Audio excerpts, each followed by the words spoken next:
desta manhã. E eu tenho a honra de pedir uma salva de palmas ao professor Henry Carlos Fernandes Antunes. Ele será o nosso próximo palestrante. O professor Henry Carlos Fernandes Antunes é pós-graduado em Direito Previdenciário, mestrando em RH e Gestão do Conhecimento, consultor jurídico, advogado especialista em Direito do Trabalho e Previdenciário. Ele é coautor do livro Rotinas Trabalhistas, publicado pela editora Revista dos Tribunais, além de ser professor no SESCOM. Professor, a palavra é sua. Quer o microfone? Quero copiar o Samuel. Bom, esse é ato... Vou copiar o Samuel, vou falar aqui com vocês bem próximo, né? Deixa eu pegar aqui a minha apresentação e falar a parte operacional do e-social, né? A parte operacional. Samuel nos privilegiou com uma ótima palestra, né? Falando da parte como vai funcionar o e-social. E eu vou explicar para vocês o que é esse e-social, né? Realmente, o e-social é uma revolução das obrigações acessórias atuais, né? Nosso sistema de obrigação acessória, pessoal, parte trabalhista e previdenciária, ela é muito complexa, né? E por que há essa complexidade? Olha só que interessante, né? Quando admitimos trabalhador, situação bem comum no ambiente da empresa, admitir trabalhador, nós temos uma primeira obrigação acessória a cumprir, que é o registro na carteira de trabalho. Esse registro na carteira, nós colocamos a data de admissão e salário do trabalhador. E para que serve essa carteira? Essa carteira ela serve como um currículo no trabalhador e para fins de comprovação de aposentadoria, né? É só isso? Não. No dia 7 do mês subsequente, se esse empregado já está recebendo o seguro-desemprego na data de admissão, tenha dado entrada no seguro-desemprego, na data de admissão, eu tenho que enviar o CAGED, Cadastro Geral de Empregados e Desempregados, com a mesma informação que eu dei na carteira de trabalho. E para que serve o CAGED? O CAGED serve para fins estatísticos e para suspensão ao pagamento do seguro-desemprego, né? É só isso? Não. No dia 7 do mês subsequente, a mesma informação que eu dei na carteira, que eu dei na CAGED, também vou prestar no CEFIP, né? O CEFIP gera uma guia GFIP, onde serve para depósito do fundo de garantia, depositar o fundo de garantia e informar a Previdência Social que eu admiti um empregado. Com as mesmas informações que eu dei na carteira, no CAGED, também vai para o CEFIP. É só isso? Não. Nós também temos o livro de registro do empregado. Com as mesmas informações que eu dei na carteira, também vai para o livro. E para que serve um livro de registro? Basicamente para uma fiscalização do trabalho. Para o fiscal do trabalho chegar na empresa e verificar quais são os empregados ativos e os empregados que não estão ativos. É só isso? Não. No outro ano, eu tenho que enviar a RAIS, Relação Anual de Informações Sociais, com as mesmas informações que eu dei na carteira, que eu dei no livro, que eu dei no CEFIP, que eu dei no CAGED, também tem que informar a RAIS. Então, o que é o e-social? O e-social é a simplificação, como o Samuel colocou, é a simplificação do cumprimento das obrigações acessórias. Quando a gente assiste um curso de e-social, são 8 horas só falando das informações que existem dentro do e-social. Todo mundo sai lá apavorado, né? Mas, na verdade, é aquilo que vocês prestam diariamente, né? É a rotina da empresa está lá dentro, né? Então, essa é a parte boa. É a simplificação do cumprimento das obrigações acessórias. Mas toda a parte boa também tem a parte ruim, né? E qual é a parte ruim? Todas as informações dentro do social, elas são cruzadas, né? E a fiscalização ficará muito mais fácil. Vai fazer com que a empresa que antes existia a legislação, não cumpria a legislação e não era autuada por isso, né? Hoje a fiscalização vai ficar muito mais fácil. E por quê? Vamos imaginar uma situação. Empresas acima de 100 empregados, ela tem uma obrigação, contratar empregados com deficiência, né? Portadores de deficiência. Essa é uma obrigação da empresa. A maioria das empresas que existe essa obrigação não contratam. Aí não contratam por quê? Por mais variados tipos de situações. Olha, eu não tenho como colocar um empregado, aqui não tenho como adequar a minha empresa à necessidade especial desse trabalhador e acaba não contratando. Hoje tem que ir uma fiscalização na empresa para detectar essa situação. Com o social você está afirmando que você não está cumprindo a legislação. Então essa é uma situação. Errado? Não, porque você já teria obrigação de cumprir essa situação, né? Outra situação, contratação de trabalhador aprendiz. É obrigação da empresa também contratar trabalhadores aprendizes, né? Lógico, seguindo a regra de dispensa da contratação, empresas optantes pelo simples estão dispensados, né? Mas existe essa obrigação.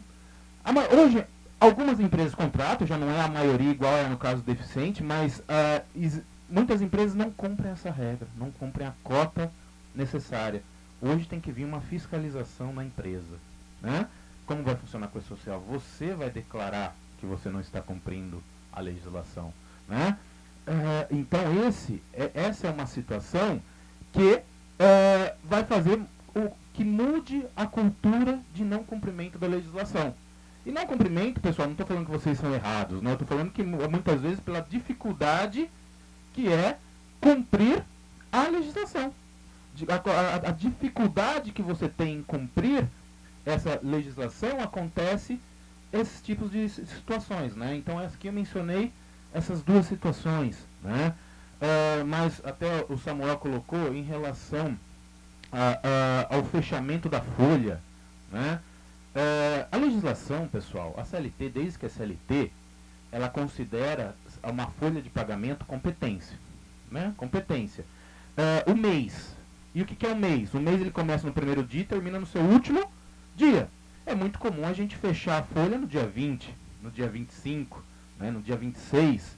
Para quê? Para ter tempo de você processar essa folha, passar para o seu cliente, o cliente mandar para o banco processar esse pagamento, para depois já estar liberado na data. Isso a gente conhece essa rotina, né? Só que podia fazer isso? Você pode fechar a folha de pagamento antes do seu prazo? Não, nunca pôde. Nunca pôde, né? Desde que a CLT é CLT, é essa mesma regra. Só que você vai ter que se adaptar a essa nova situação. Fechamento de folha, lógico, eu não prejudico o empregado, né? Por quê? Porque ele deixa de receber a sua hora extra nesse mês, mas no outro mês ele vai receber. Só que você, mensalmente, você paga o salário dele em atraso. E por quê? Você paga o salário do empregado em atraso mensalmente, quando você faz esse fechamento de folha antecipado? Porque de acordo com a legislação, de acordo com a CLT, o pagamento de salário, ele deve ser feito até o 5º dia útil do mês subsequente. E o que é salário? Salário é tudo aquilo que eu pago para retribuir o trabalho prestado. Olha só que interessante, pessoal. Salário é tudo aquilo que eu pago para retribuir o trabalho prestado. Horas extras é salário. Por que você não paga para retribuir o trabalho prestado fora da sua jornada de trabalho? Então, esse salário, ele deve ser pago quando? Até o 5º dia útil do mês subsequente. Só que você não, o empregado que ele faz horas extras no dia 26, dia 27, 28, ele não recebe no 5º dia útil do mês subsequente. Ele recebe no outro mês. No outro mês. Juridicamente falando, esse empregado ele pode considerar a rescisão indireta do seu contrato de trabalho. Olha que coisa grave, né? O artigo 483 da CLT. Considera-se rescindido o contrato de trabalho quando o empregador não cumpre as obrigações do contrato. Qual que é a obrigação do contrato? Pagar o salário em dia. Pagar o salário em dia. Você mensalmente, você atrasa esse pagamento. Olha só que situação interessante, né? Sei perfeitamente que é impossível, mas praticamente impossível, né? Eu cumpri essa regra. Fechar a folha no último dia do mês, gerar, processar e efetuar o pagamento até o 5º dia útil do mês subsequente. Só que isso nunca pôde. Mas pelo uso do costume, porque no departamento pessoal se usa muito, né? Pelo uso do costume, você faz. Com o e-social, isso vai ter que ser pensado novamente, ok? Essa é a parte boa. Essa parte, na verdade, ela é boa também, que é fazer com que a legislação seja cumprida. Porque a partir do momento que existe uma legislação e a legislação não é cumprida, para que existe essa legislação? Né? Então você tem que modificar a legislação, fazer com que a legislação ela venha a cumprir o anseio da sociedade. Né? Então você tem que ir lá brigar com o deputado que você votou para ele mudar essa regra. Mas enquanto isso nós temos que cumprir a legislação. Ok? Então essa é a situação, pessoal. O E-Social ele simplifica o cumprimento das obrigações acessórias, isso não se discute. Porém, você declara todas as suas informações. E muitas vezes a empresa não cumpre com as suas obrigações. Não contrata trabalhadores aprendizes, não contrata empregados portadores de necessidades especiais, fecha a folha de forma antecipada. Né? Então isso faz com que a empresa tenha uma situação, um problema. Uma outra situação que é muito comum, principalmente em escritórios de contabilidade. Né? O cliente liga para vocês e fala o seguinte: olha, registra esse empregado. Ah, a partir de hoje? Não, faz um mês já que ele está trabalhando na empresa. Né? Faz 15 dias está aí. Ou seja, você está fechando a folha e aí que ele, ó, você esqueceu de mandar esse empregado na minha folha de pagamento. Aí você foi ver, ele nem mandou as documentações ainda. Então, pessoal, é uma mudança na cultura organizacional da empresa. Né? É a mudança na cultura de organização. Organização de quem? O escritório de contabilidade conscientizando o seu cliente que ele tem obrigação também nesse processo, que isso é muito importante, né? Você conscientizar o cliente que ele não vai poder mandar a documentação em atraso. Você tem que dar um jeito de passar isso para o seu cliente e você não perder esse prazo, né? Isso tem que haver, né, pessoal? Por exemplo, a reforma trabalhista, como foi colocada, ela mudou algumas situações. Uma situação que é muito comum também, anotação na carteira de trabalho. Anotação na carteira de trabalho. A CLT, desde que a CLT, lá no artigo 29, tá bem lá no comecinho, ele coloca que a anotação ela deve ser feita quando houver admissão, quando o empregado entrar de férias, quando houver alteração de salário, né? Você tem que pedir a carteira, anotar a carteira e devolver em 48 horas. Esse é o prazo. Né? Cumprem. Na maioria dos casos, o empregado faz 10 anos de trabalho na empresa e nunca teve sua carteira atualizada. Quando ele é dispensado, eu fico 2 dias só para anotar a carteira de trabalho. Só para anotar a carteira de trabalho. Eu fico 2 dias lá. Ou seja, você não cumpre a legislação e não é penalizado por isso. Ainda bem que não está dando do social essa informação ainda. Né? Mas o que a reforma trabalhista trouxe? Um aumento da penalidade. Agora a multa por falta de anotação ela é maior. Então para quê? Para que você tente cumprir aquilo que está na legislação. Porque se você não cumprir aquilo que está na legislação e não for autuado por isso, aquela legislação não tem um porquê existir. Não tem um porquê existir. Ok? Ok? E aí, só para complementar, né, o trabalho seria basicamente dia social, mas como o Samuel colocou, não dá para falar dia social e não falar do FD-REINF. Né? O que é o FD-REINF, né, pessoal? O E-Social ele vai substituir várias obrigações. A maioria das obrigações acessórias serão substituídas pelo E-Social. Dentre as obrigações acessórias substituídas está a GFIP. A GFIP, você tem as informações de fundo, mas a maioria das informações são previdenciárias. E a previdência social, quando a gente fala em previdência social, nós não podemos só imaginar o empregado. Todos somos obrigados a recolher a previdência social, inclusive a empresa. A empresa, quando ela contrata um empregado, ela tem um custo previdenciário. Qual é o custo? Primeiro custo, 20%. Contratei um empregado por R$1.000, tenho que recolher 200 para a Previdência Social a título de contribuição previdenciária patronal. É só isso? Não. Também tenho que recolher 1, 2 ou 3% de RAT, riscos ambientais do trabalho. Para quê? Para custear os acidentes de trabalho dentro da empresa. Esse RAT ele é multiplicado pelo FAP, que pode acrescentar em até 100% o valor da alíquota ou diminuir em até 50% o valor dessa alíquota. É só isso? Não.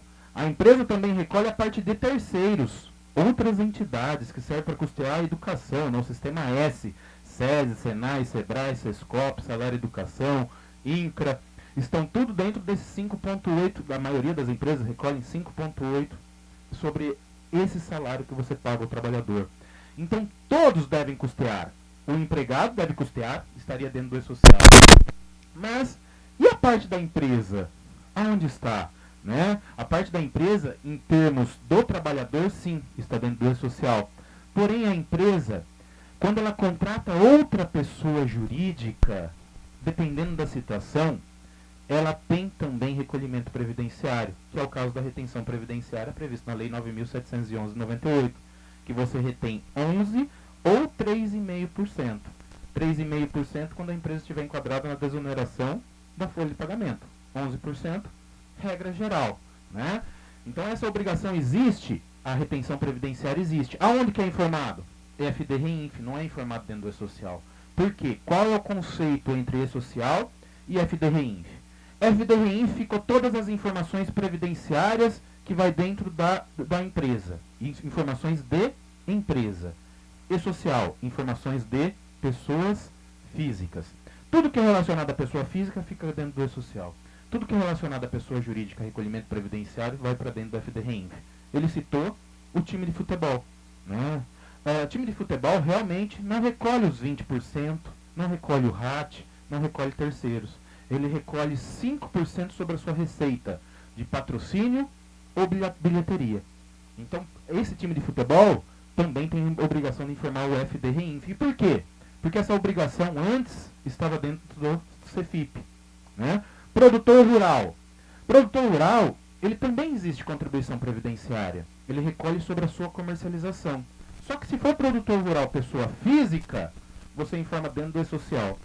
Se for pessoa jurídica, você informa dentro do FD-REINF. Né? Ah, mas produtor rural é difícil eu ter aqui em grande centro, São Paulo. Como que vai ter produtor rural aqui, né? Mas quem adquire a produção também é obrigado. Então você é um supermercado. Eu faço a contabilidade de um supermercado. O supermercado adquire a sua verdura de um produtor rural. Existe a obrigação de informar. Existe a obrigação de informar para que haja a informação e a fiscalização do recolhimento da contribuição previdenciária sobre aquela comercialização. Então, quando a gente fala de INSS, INSS é amplo, não é só a parte do empregado para a nossa aposentadoria, mas a empresa também tem a sua responsabilidade, ok? E time de futebol, é importante salientar para vocês que é só time de futebol profissional que recolhe os 5%. Time de futebol amador recolhe 20%, RAT, terceiros, ok? Corinthians, então, recolhe tudo normal, tá? Amador não tem corintiano aqui? Tem? Sempre tem, né? A minoria agora, por incrível que pareça, é a minoria. Não, tô brincando. O Corinthians também, por incrível que pareça, é profissional. Ele recolhe também 5%. Ele recolhe também 5% sobre a sua receita. Ok, pessoal? Tudo bem? Vamos lá, vamos seguindo. Envio das informações. Hoje, você envia a informação para o órgão. Olha que interessante, né? CEFIP, você envia informação para a Receita e para a Caixa. Caixa para depósito do Fundo de Garantia. CAGED, você envia a informação para o Ministério do Trabalho. Né? Então você envia a informação ao órgão. Como vai funcionar com o E-Social? Você vai enviar a informação para uma nuvem, para um sistema, né? E o órgão participante do projeto vai capturar essas informações. Então já é diferente. Antes você enviava para o próprio órgão, agora você envia para um sistema e o órgão capta aquelas informações necessárias para ele. Ele capta aquelas informações necessárias.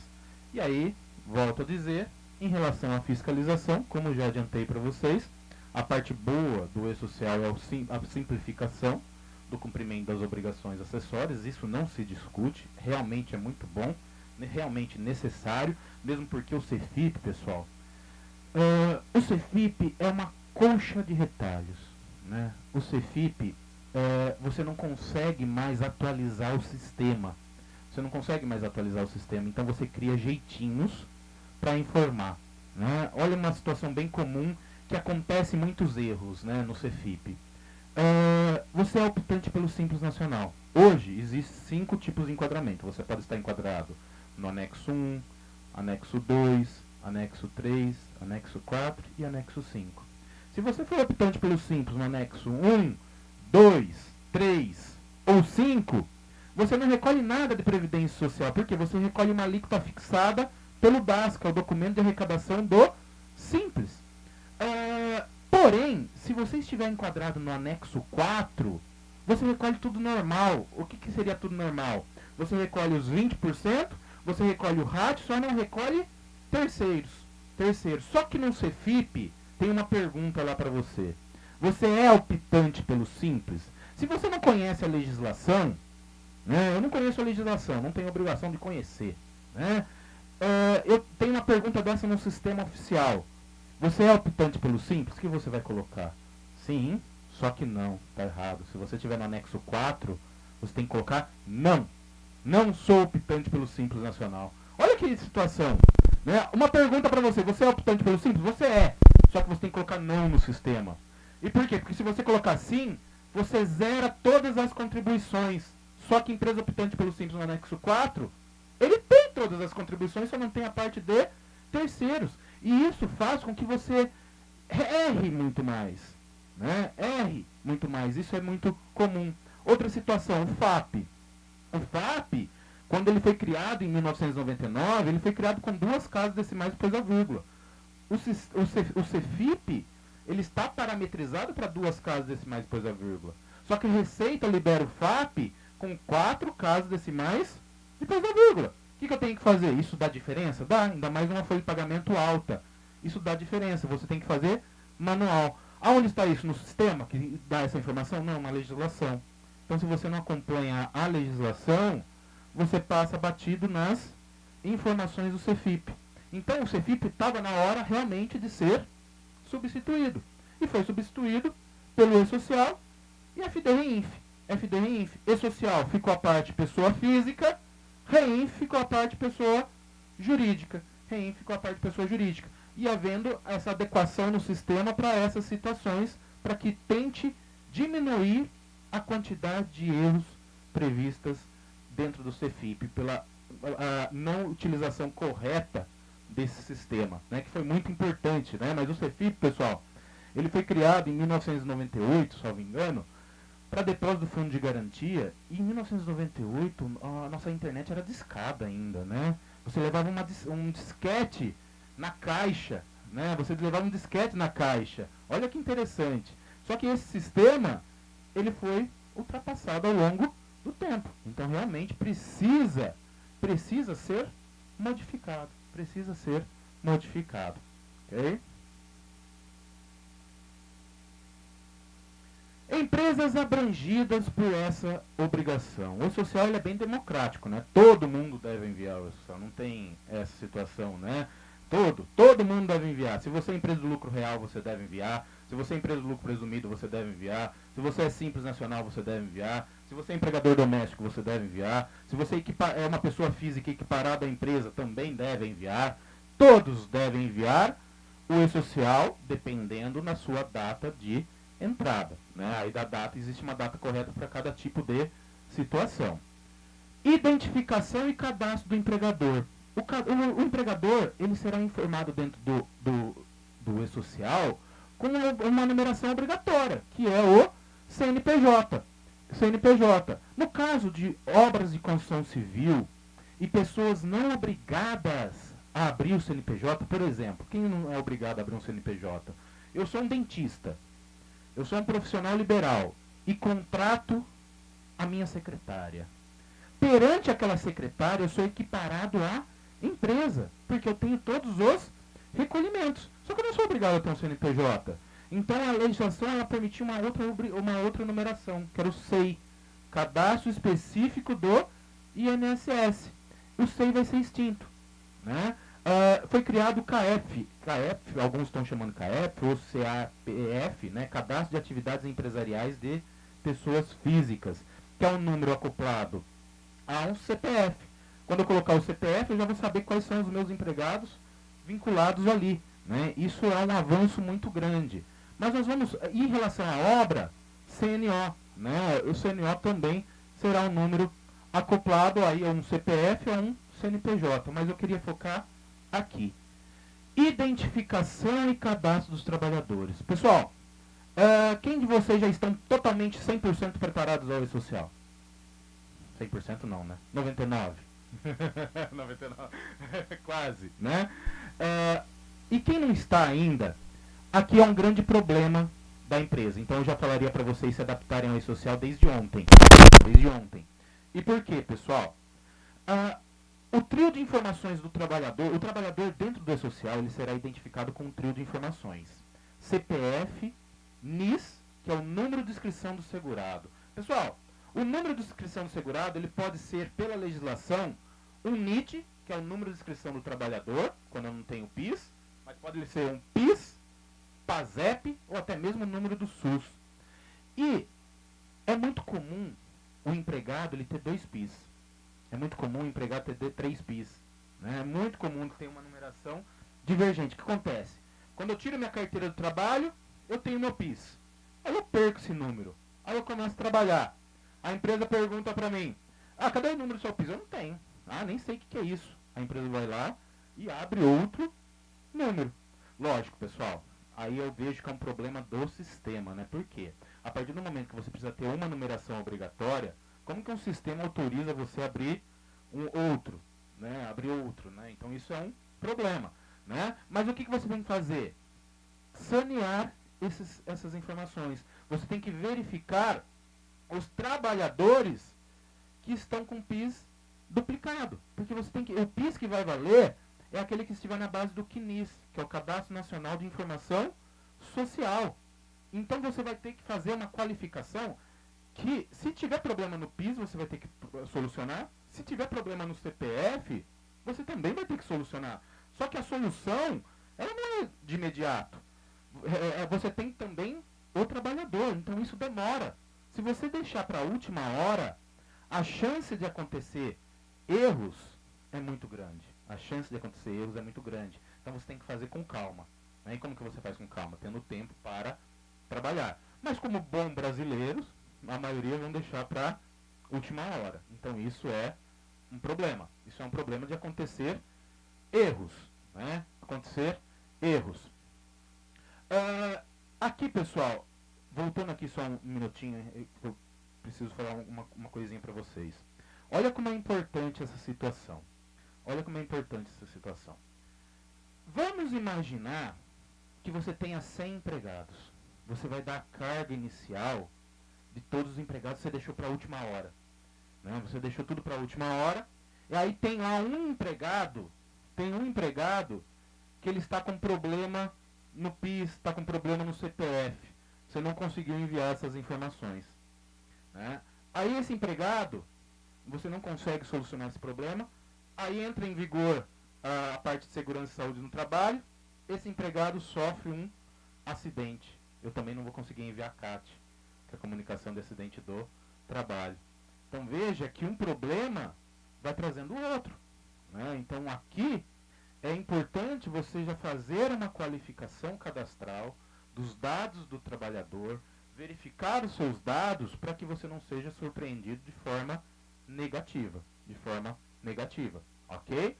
O que eu orientaria vocês? Bom, só que vocês conhecem os seus trabalhadores, né?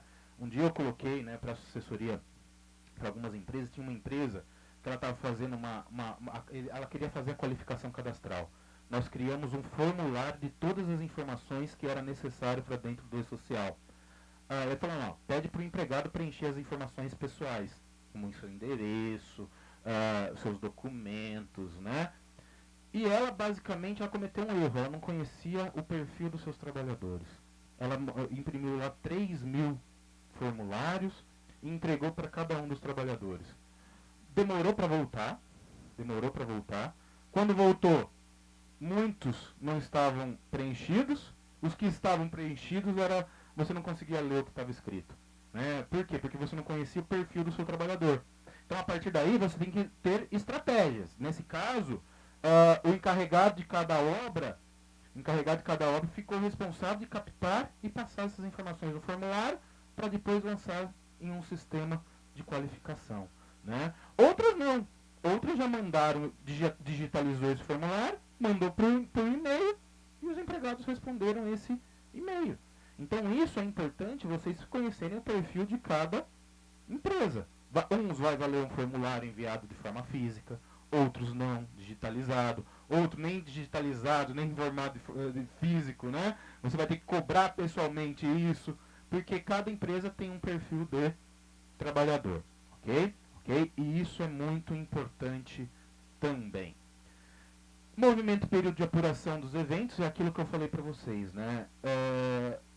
A parte previdenciária, o recolhimento previdenciário, ele é feito por competência.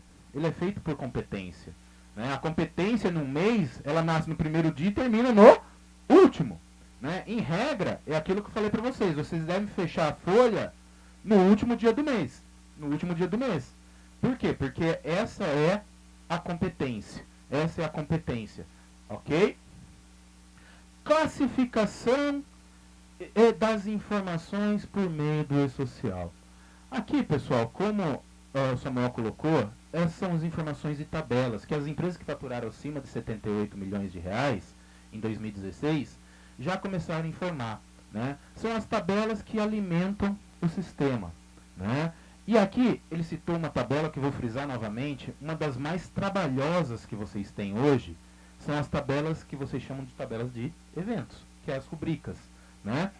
Ali, principalmente o escritório de contabilidade tem um problema. Por quê? Porque um cliente pede para ali criar um evento novo, criar uma rubrica nova. Cria essa verba para mim. Eu quero que chame essa verba de salário pago no mês anterior.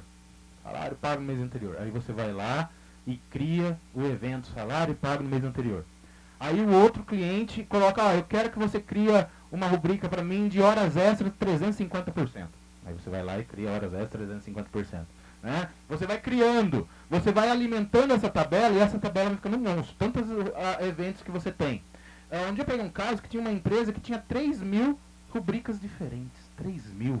Ora, mas você não precisa de 3.000. Se você usar 200, é muito. Aí eu coloquei, mas por que tudo isso de evento, tudo isso de rubrica? Não, porque os clientes eles vão pedindo para inserir e a gente vai inserindo e vai deixando lá. Não que necessariamente é utilizado isso. Então nessa tabela, o ideal é que você faça realmente um saneamento. Descarte aquelas que vocês não utilizam. Pessoal, vocês não precisam de 3.000 rubricas. Né? Então isso, você vai ter que fazer essa análise e isso demora. Você vai ter que fazer evento por evento. Se eu tiver 500 rubricas, eu vou ter uma análise de 500 rubricas para fazer. Também não é feito em meia hora. Né? Isso demora. Se você fizer em meia hora, você vai ter uma grande chance de acontecer erros. Por isso que você depende de tempo para analisar cada evento. E verificar, olha, aqui é férias, um terço de férias. Férias mês anterior. Férias mês posterior. Então você vai ter que analisar o porquê isso. Né? E analisar o porquê que você coloca dessa forma. E isso é muito importante, ok? Aqui eu coloco para você essa tabela. Aí também existe a tabelas, por exemplo, de processos. Tabelas de processo, quando a gente fala processo, a gente já imagina reclamatória trabalhista. Né? Falou processo, já o primeiro processo que nos vem na cabeça é reclamatória trabalhista. Quem trabalha com o departamento pessoal tem medo disso, né?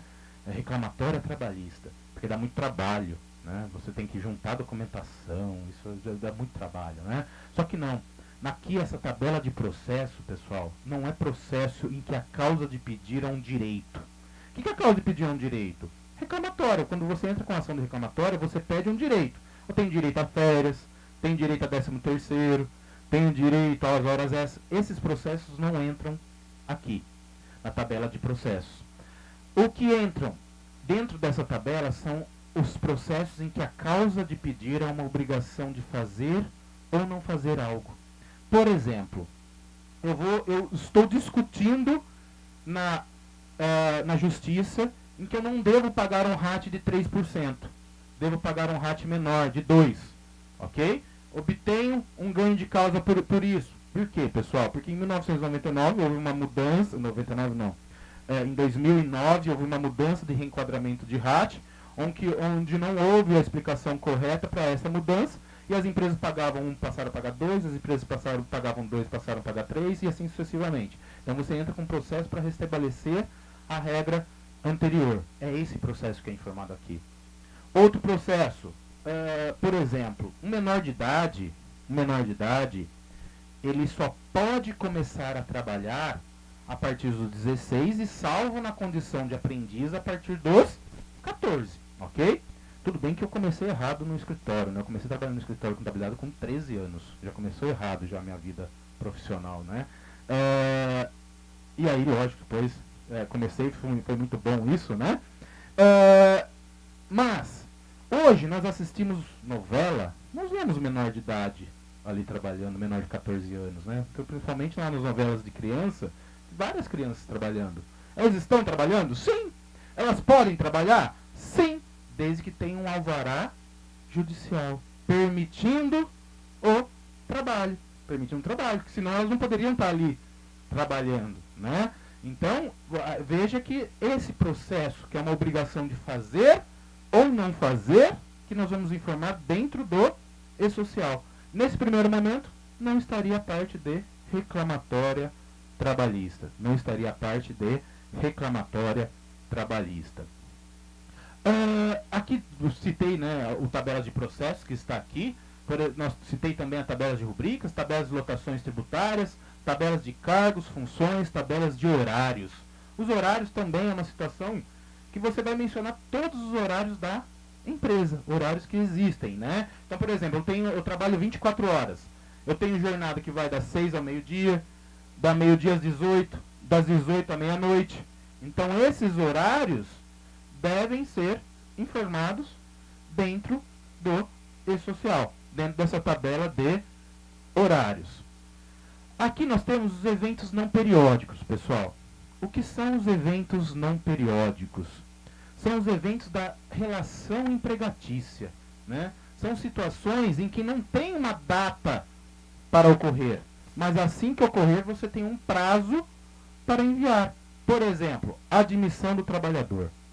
A admissão do trabalhador, quando o E-Social foi publicado o primeiro manual lá em 2013, não existia o evento registro preliminar, só existia o evento admissão do trabalhador. Dentro do evento admissão do trabalhador, você tem uma gama de documentação muito grande. E você tinha um prazo para enviar, a um dia antes da efetiva admissão. Aí uma contestação muito grande. Ora, muitas vezes o empregado não tem toda essa documentação, né? E aí o que foi criado? Foi criado o registro preliminar, com os dados básicos do trabalhador, para você colocar ele dentro do sistema, e depois você tem até o dia 7 do mês subsequente para enviar o evento de admissão. Então deu uma possibilidade da empresa não perder o prazo de admissão, que é você tem que informar na efetiva admissão até um dia antes da efetiva admissão. Então, por exemplo, hoje é quinta, né? Vou admitir um empregado amanhã, na sexta. Qual o prazo que eu tenho que enviar o E-Social para o registro preliminar? Hoje. Esse é o seu prazo. Isso vai acabar com o registro retroativo, né? Que coloca, registra esse empregado para mim a partir de hoje. Não, faz 15 dias que ele já está admitido. Isso acontece muito, né?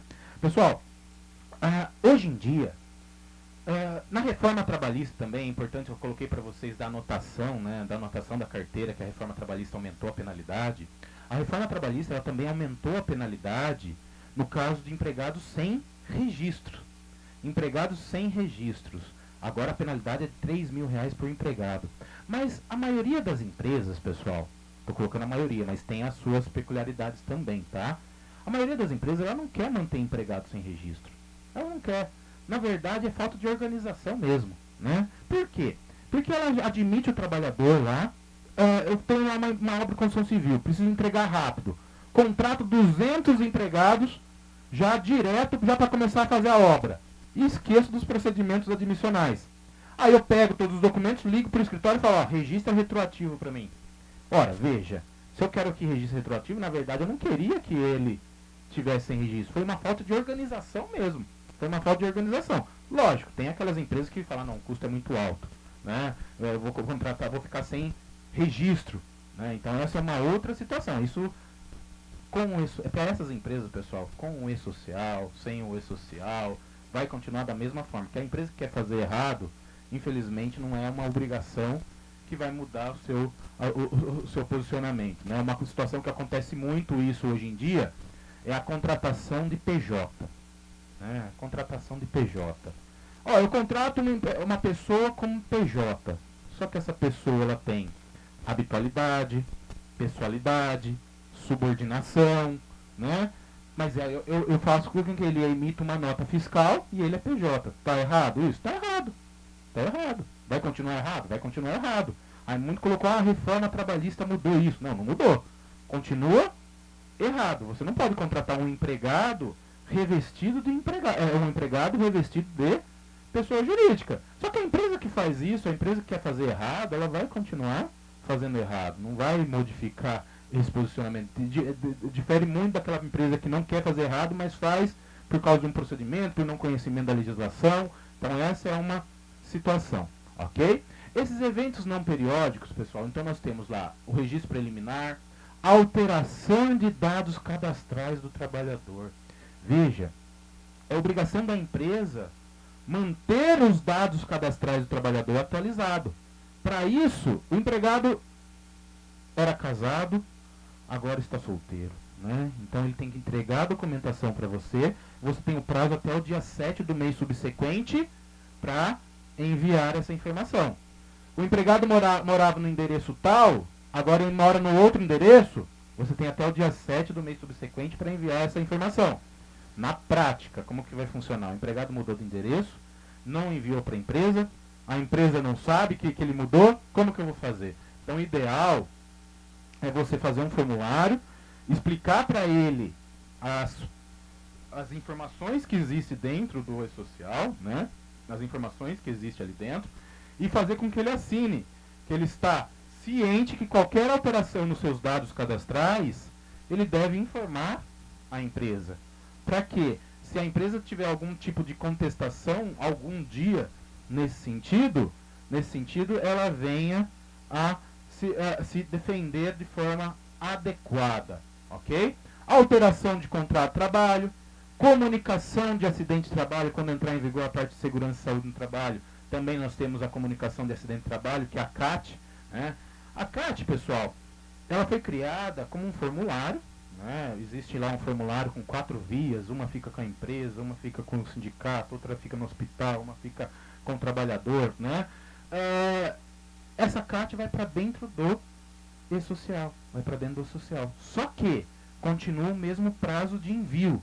Quando eu falo o E-Social, o prazo de envio da CAT é esse. Qual que é o prazo de envio da CAT? Primeiro dia útil imediato ao acidente, ou de imediato no caso de óbito.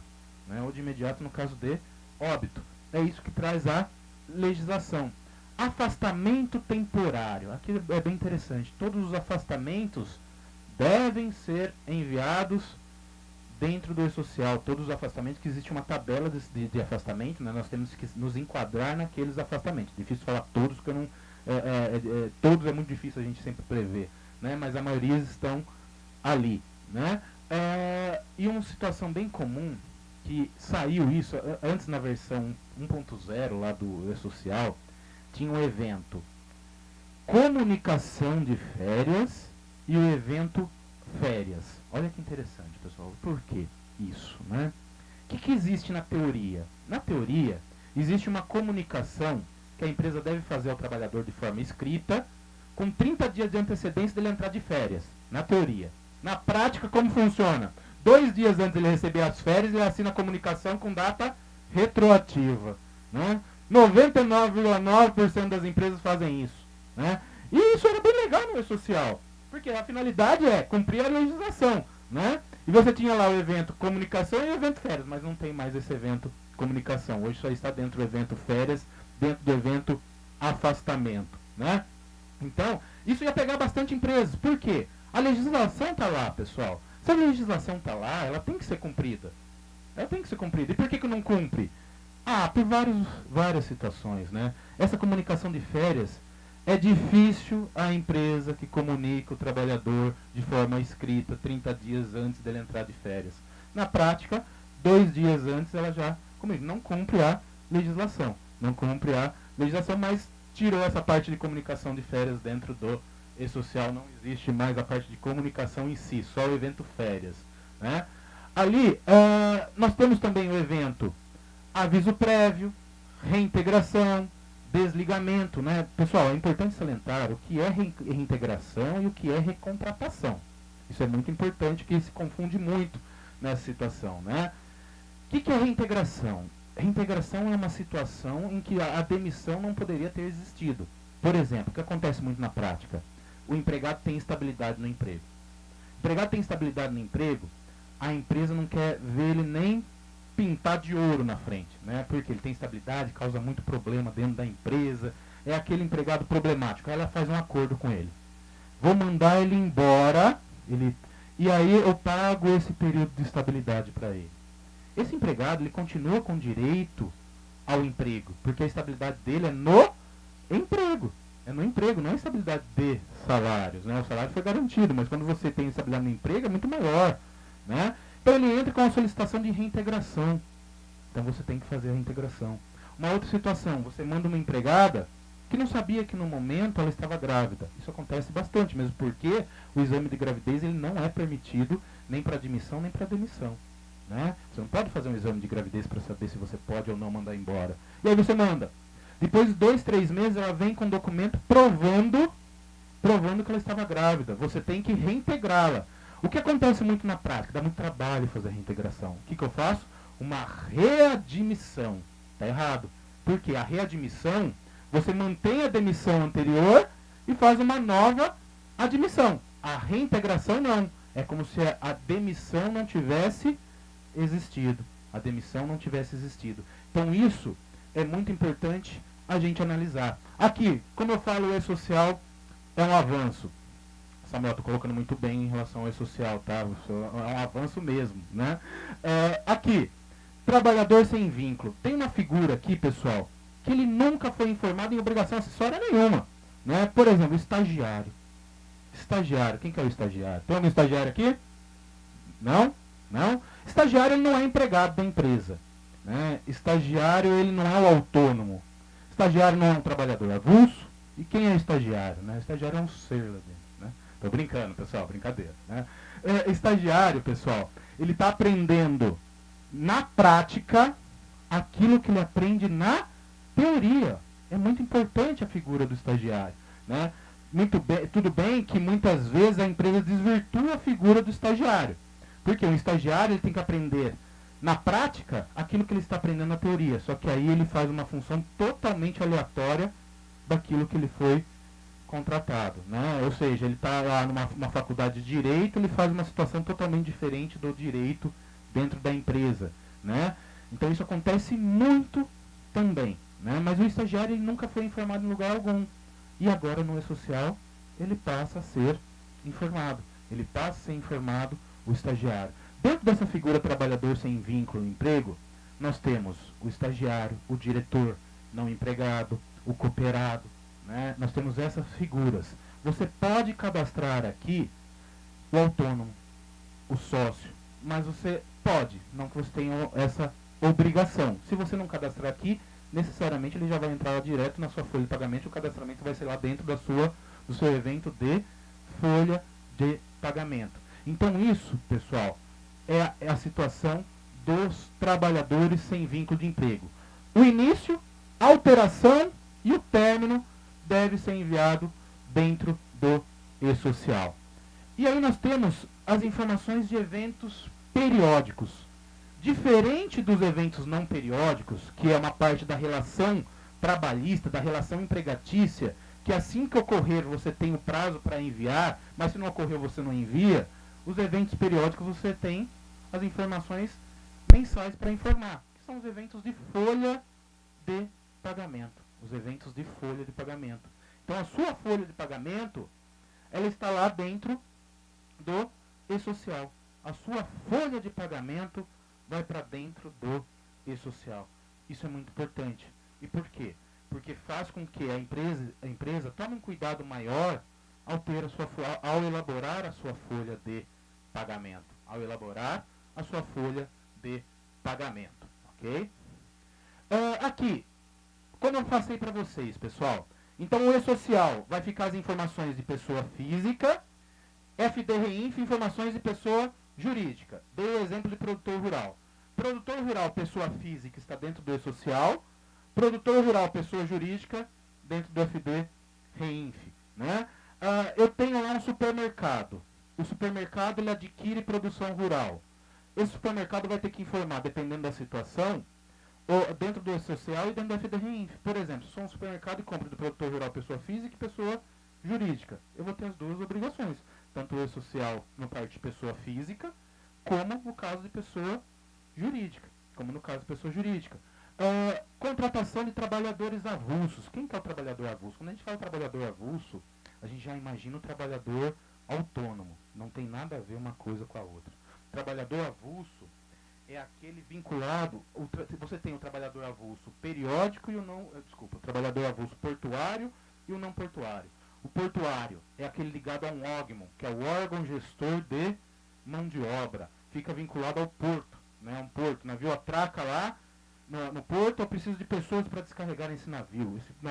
Esse capitão ele vai até o órgão, que é o órgão gestor de mão de obra, o órgão gestor de mão de obra disponibiliza esses trabalhadores. Né? E o trabalhador avulso não portuário. O não portuário é um vinculado a um sindicato. Né? Geralmente é um sindicato rural. Nós temos o evento de fechamento da folha, né? O evento de fechamento que é a concretização daquilo que você fez, né? Então ele vai perguntar para você se você tem informações de remuneração, um sim ou não ali para você colocar, né? Se tem informações de remuneração da folha, de aquisição, de comercialização, então você vai informando um sim ou não. E aí nós chegamos, pessoal, na parte de como evitar e reduzir atuações. Não existe um remédio. Qual que é o remédio? É você cumprir a legislação. Aí falei para vocês, usei o exemplo da contratação de deficientes, que muitas empresas não fazem. Citei o exemplo da contratação de trabalhador aprendiz. Um outro exemplo que aí é o inverso, a empresa tem um excesso. A lei do estagiário, ela permite a contratação de estagiário, mas existe um limite. Muitas empresas, às vezes, extrapolam esse limite de contratação de estagiário. Então, diferente do trabalhador aprendiz e deficiente contrata menos, estagiário muitas vezes você contrata mais. Então, vai fazer como que você evita a autuação? Seguindo a legislação. Não existe um remédio, um milagre aqui, a não ser seguir a legislação. Admitir, esquecer o registro retroativo, né, que acontece muito na prática, que nunca pôde. Não é por causa do E-Social que não vai poder. Não, isso nunca pôde. Né? Fazer o registro correto, ou seja, para você evitar ou reduzir autuações, você precisa mudar a cultura de organização da empresa. O grande problema, o grande X da questão é a cultura organizacional. Ainda mais agora, pessoal, FD-Reinf.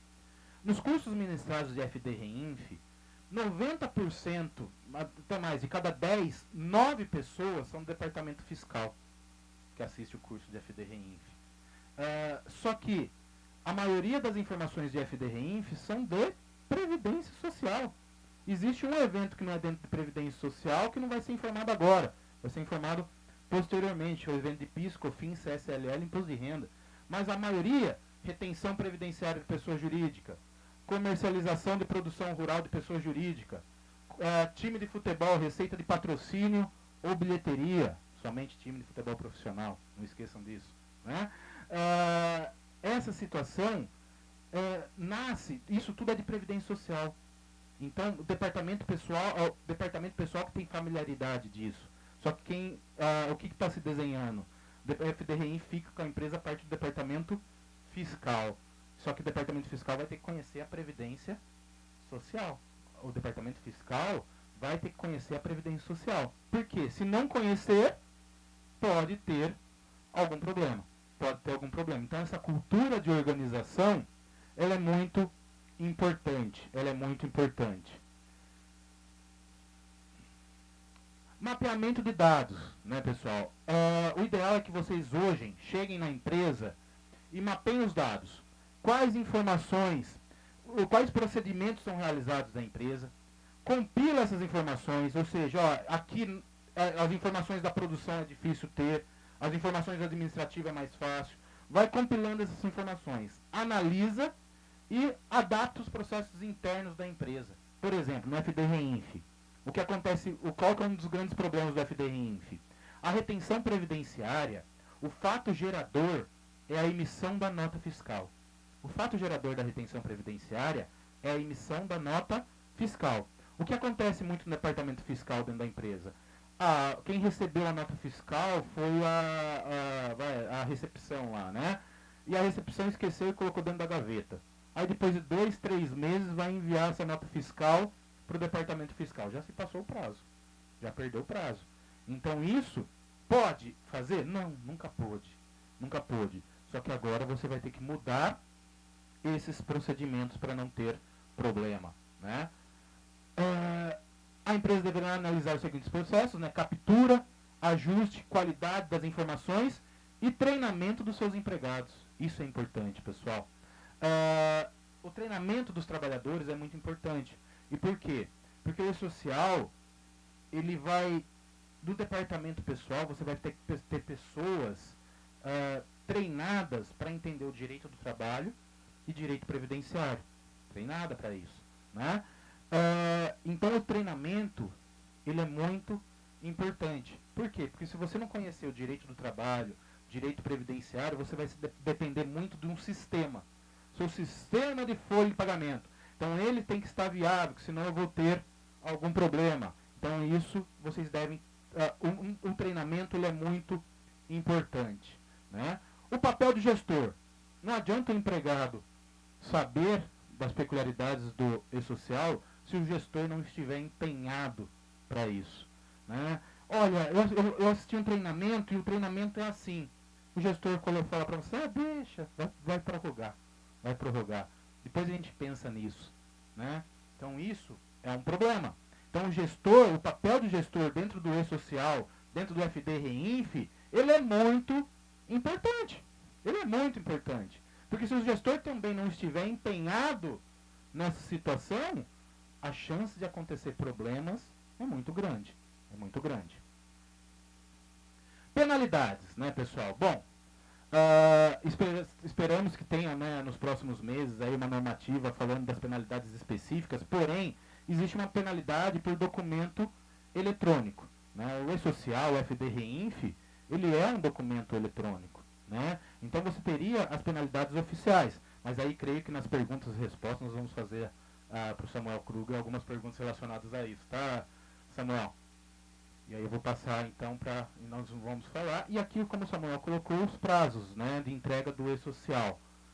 Para as grandes empresas que faturaram acima de 78 milhões de reais em 2016, cadastro do empregador já entregou em janeiro, dados dos trabalhadores março, folha de pagamento agora em maio, substituição da GFIP em julho, dados de segurança do trabalhador janeiro.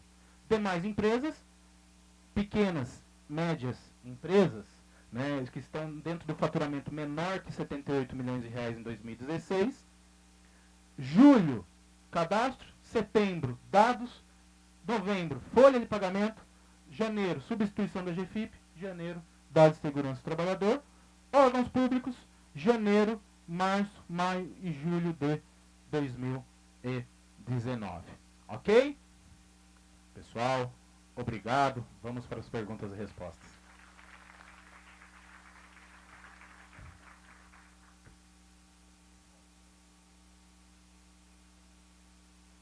Aqui. Será? Alô, alô? Estão me ouvindo? Então, sim. Obrigado. Bom, agora as perguntas, como eu só vou enfatizar o que ambos os conferencistas desta manhã disseram.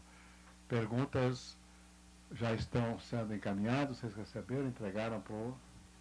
Já está com... Então, eu acho... Primeiro, eu agradeço ao professor Henry Carlos Fernandes Antunes a sua magnífica palestra e já vamos passar para as perguntas que serão respondidas pelo professor Henry Carlos Fernandes e pelo professor Samuel Kruger. Pronto.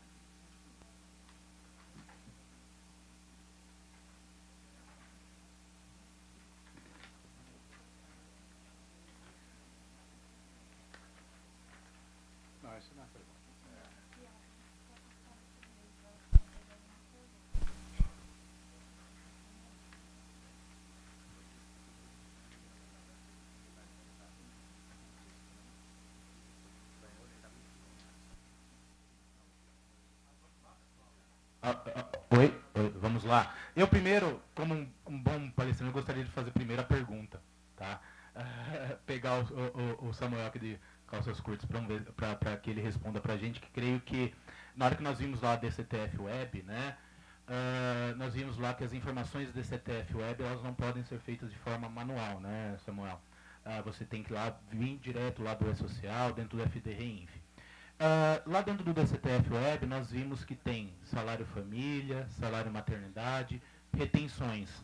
Mas nós não vimos as compensações previdenciárias. O que seria a compensação? Paguei algo a maior, devido. Era para pagar 10 mil, paguei 20. Além das penalidades do empregador matando esse empregado, né, nós temos que compensar isso. Aonde que nós vamos compensar? Na própria DCTF? Aonde que nós vamos informar, na verdade, né?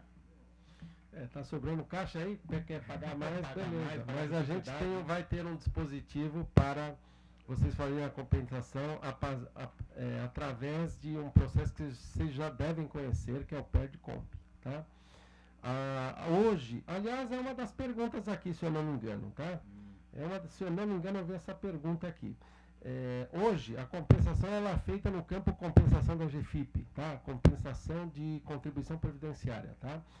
A partir da entrada do E-Social com a IFD Reinf mais a DCTF, a compensação passa a ser feita diretamente na DCTF, tá? Se for do próprio mês, no próprio mês você já ajusta ali, a própria escrituração, eu até dei o exemplo do vigilante, lembra do vigilante do banco, que a prestadora...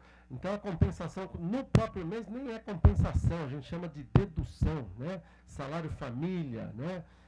Então, isso no próprio mês é feito na DCTF do próprio mês. Agora, eu paguei algo que não deveria ter pago, tá?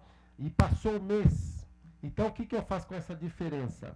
Eu faço um pedido de restituição, um PER, ok? Esse pedido de restituição, se vocês quiserem dinheiro, né, eu vou adiantar que não somos tão ágeis para devolver esses valores, né? São meio lerdos até, né? Mas vocês podem utilizar a compensação, né, ao invés de vocês pagarem valores, né, em competências futuras, aquela parcela que você pagou a mais, você pode se compensar pagando a menos, então, mas esse tudo feito diretamente da DCTF, integrado com o PERDComp. Ok? Obrigado. Eu recebi aqui diversas perguntas aqui, vamos ver se a gente esgota eles. Vamos tentar rapidinho, porque depois, vamos ver, nós temos aqui 40 minutos, se eu não me engano. Vamos lá. Empresas optantes pelo Simples Nacional estão sujeitas ao E-Social também? Se até o empregado doméstico está, né, todos estão, tá? O MEI, né, todos eles estão. O que ocorre as empresas do Simples, elas poderão ter um módulo simplificado web para cumprimento das suas obrigações, tá? E eu reforço, se essa empresa do Simples Nacional é atendida por um escritório contábil, eu acredito que o escritório contábil deva utilizar o web service e não esse módulo simplificado, tá? Mas estão todos os contribuintes, todos os empregadores do país estão obrigados ao E-Social e à IFD Reinf, ok? Aí uma segunda aqui. É possível enviar informações de folha de empregados domésticos do E-Social através do sistema de folha interna da empresa? Ainda não. Tá? Ainda só através do portal web que já existe hoje. Tá? Futuramente nós deveremos abrir também para que as empresas de contabilidade, né, que prestam serviços aos empregadores domésticos tenham essa facilidade também, consigam enviar através de um sistema de folha. Ok? Outra. Tabela de funções, cargos em comissão, acho que é isso aqui. Esta tabela é opcional ou obrigatório preenchimento? É a tabela 1040, né? É isso? Opcional, certo? A tabela, tabela de funções, tá? Na verdade, o nome dessa tabela 1040 ela é tabela de funções, cargos em comissão. Cargos em comissões, na verdade, esse termo é do serviço público, mas na verdade, tá? Eu vou dar um exemplo de utilização dessa tabela. Grandes bancos, se eu não me engano, a Caixa, ela contrata todo mundo como escriturário. Então você vai numa agência lá, eu quero falar com o escriturário, todo mundo, até o gerente é escriturário. Tá? E o que faz a diferenciação entre o escriturário, um caixa e um gerente, por exemplo? É o cargo, aliás, é a função. Tá? É a função que no serviço público a gente chama cargo em comissão. Então, na verdade, o escriturário, gerente, ele é escriturário, o cargo dele é escriturário, mas ele tem uma função de confiança de gerência.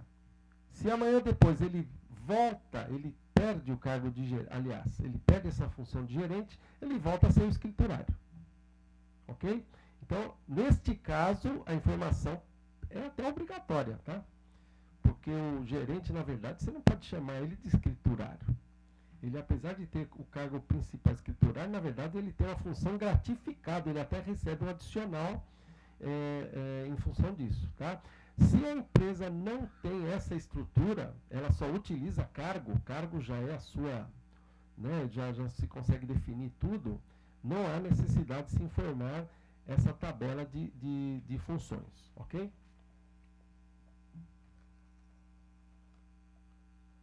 Ficou claro, gente? Tá claro? Tá. Qualificação cadastral. Estamos enfrentando muita dificuldade em validar os dados cadastrais. De fato, quais são obrigatórios para validação? Exemplo.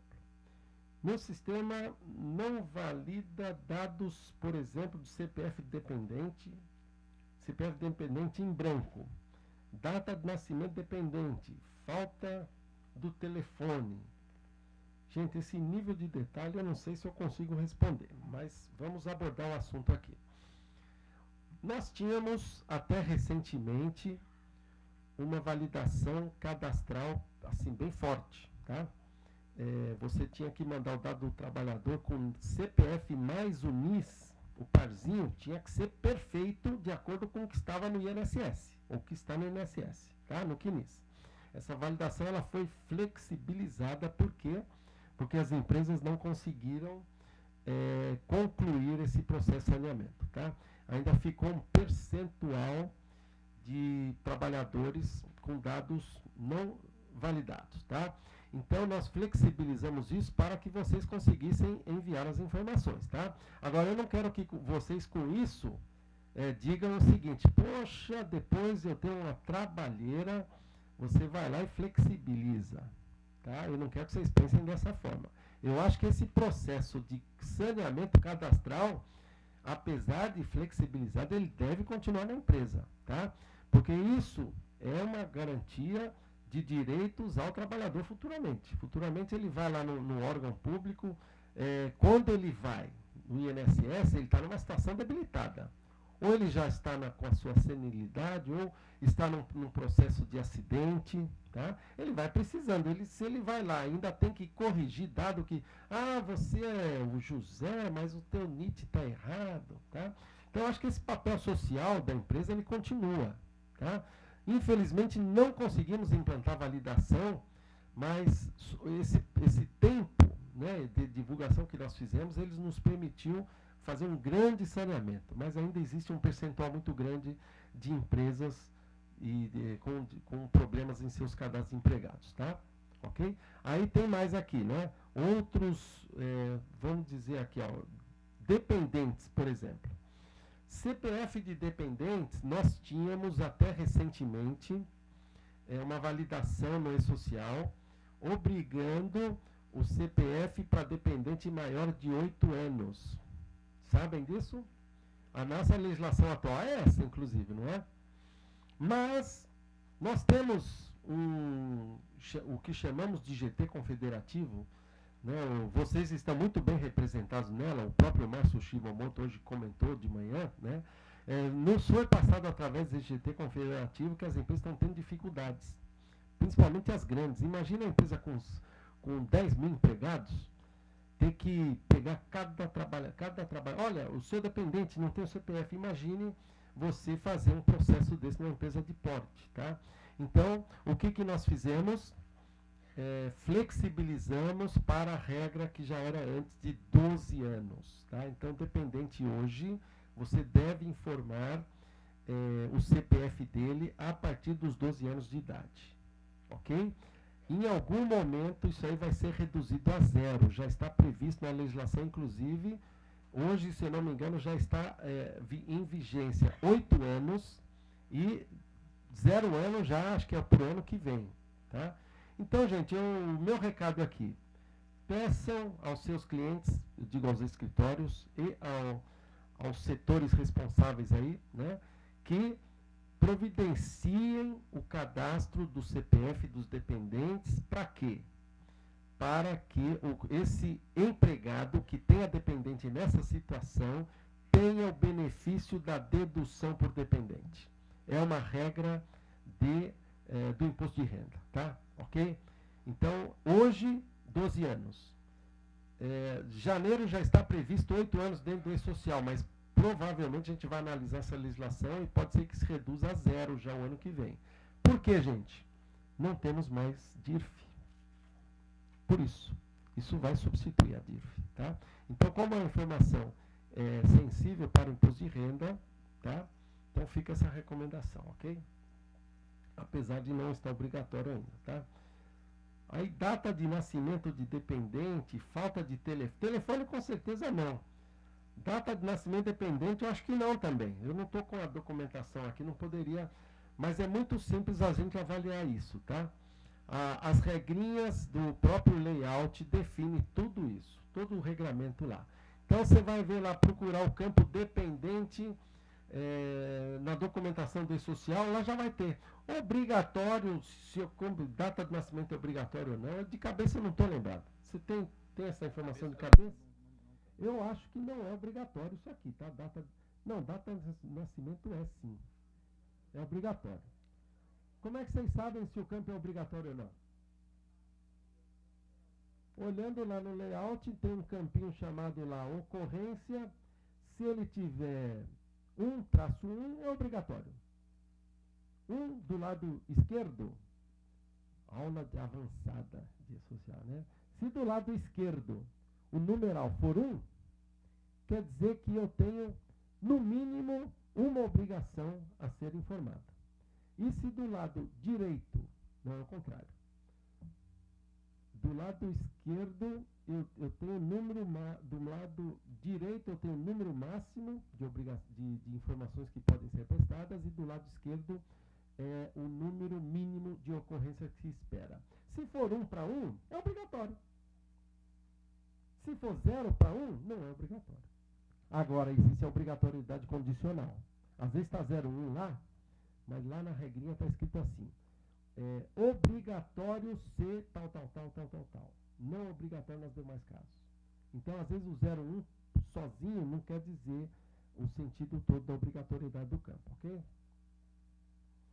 Gente, esses conceitozinhos de layout são importantes para você.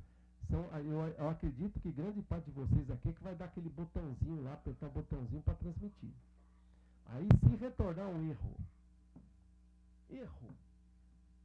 telefona para a TI, o dono do escritório vai saber. Gente, são vocês. Aliás, o dono do escritório não quer nem sei que erro é esse. Se vira.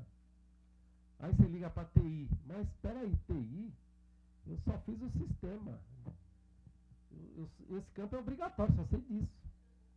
Aí você deve entender, saber ler o layout. É importante saber ler, não precisa decorá-lo. Mas você, retornou um erro. Você tem que analisar aquele erro, avaliar a documentação do E-Social, os layouts todos, tá? E a partir daí saber solucionar os problemas, tá? Por isso é interessante que vocês tenham familiaridade com os documentos de especificação do E-Social, que são os layouts, o manual, ok? Bom, vamos lá. O término do faseamento social, primeira fase, foi a carga inicial. É isso? O cadastro de empregados, tomadores, prestadores. A primeira fase, na verdade, de cada um dos grupos de obrigados, a primeira fase, na verdade, são tabelas. Né? Não são cadastro de empregados. Cadastro de empregados é a segunda fase. Tá? Bom, aí continuando. Até qual período teríamos que enviar essa informação? Até a próxima fase? Deixa eu ver se eu entendi a pergunta aqui. Vamos supor, vocês vão entrar em obrigatoriedade a partir de julho, certo? Então, julho e agosto, tabelas. Eu diria que vocês não estão obrigados a mandar todas as tabelas em julho e agosto. Envie pelo menos o S1000. Tá? Agora, se as demais tabelas, lembram que eu falei, tem um recado importante das tabelas. Se as tabelas estão adequadas, já estão corretamente avaliadas pelo jurídico, podem subir elas. Mas subam aquelas que vocês têm certeza que serão utilizadas em algum evento em algum evento periódico ou não periódico. Ok? Tudo bem? Então, eu acho que a pergunta é isso. Até qual período eu posso informar, né, as tabelas, por exemplo? Então, julho e agosto, tabelas. Agora, quando chega em setembro, eu já tenho informações de eventos não periódicos, admissão de trabalhadores, cadastramento. Questão interessante é essa. Até quando eu posso informar o cadastramento inicial de vínculos? Setembro, outubro, 1º de setembro, já tem que mandar tudo? Não. Eu tenho setembro e outubro para mandar. Tá? Setembro e outubro para mandar cadastramento inicial. Agora, existem algumas regras que às vezes me forçam eu antecipar. Em vez de ser outubro, 1º de setembro. Vamos supor que eu tenho empregado José Antônio. 1º de setembro sofre um acidente. E eu tenho que mandar uma CAT. Não consigo mandar CAT se não tiver o cadastramento inicial dele. Entenderam? Então, aquilo que eu poderia mandar até outubro, uma situação no meio do caminho me forçou a fazer essa entrega já no primeiro dia em setembro. Entenderam? Agora não acontece nada até novembro. Não acontece nada até novembro. Eu tenho que mandar minha primeira folha em novembro, não aconteceu nada. Não admiti ninguém. Não teve, sabe, é uma situação muito comum nas empresas, não aconteceu nada. Então, o que acontece? Eu poderia, em tese, mandar o cadastramento inicial antes da minha folha. Agora, a partir de 7 de novembro, aí não escapa. A sua folha de pagamento tem que ser enviada até 7 de novembro. Você já tem que ter enviado as tabelas todas, que você vai utilizar nos eventos, né? Terá que ter enviado já os eventos não periódicos, os cadastramentos iniciais e tudo mais, para que você consiga transmitir a folha. Veja que a folha, para você enviar um evento de remuneração, você precisa obrigatoriamente ter enviado um evento de admissão de cadastramento inicial. Tá bem clara essa questão dos prazos, tá? Das fases? Tá? Autônomo não tem vínculo empregatício. Qual prazo que tenho para subir os dados cadastrais desse profissional? É a mesma coisa do que eu falei agora. Se você vai fazer o S2300, que ele comentou aqui, que eu não comentei na minha, tá? Você vai mandar um S2300 com dados do trabalhador sem vínculo. Você só precisa, na verdade, enviar eles antes de enviar uma folha de pagamento para ele. Senão não tem prazo. Você tem um trabalhador sem vínculo que não tem remuneração, você quer só cadastrar. Não precisa enviar. Não precisa enviar. Agora, você vai enviar uma remuneração para esse trabalhador sem vínculo. Tem aqueles obrigatórios de TSV, o estagiário é um deles, diretor não empregado é outro caso. Tá? Estes aí você precisa enviá-los antes da primeira folha de pagamento, senão não passa, na hora que você for tentar enviar a folha não passa. Tá? Agora, o jardineiro que você contratou para dar uma ajeitadinha no seu jardim, ele é um autônomo, não é um obrigado ao S2300. Esse você não precisa nem enviar o 2300, já manda direto a remuneração com alguns dados cadastrais que serão exigidos ali no momento do envio, tá? Lá vai ter o NIT, vai ter alguns dados a mais lá, ok?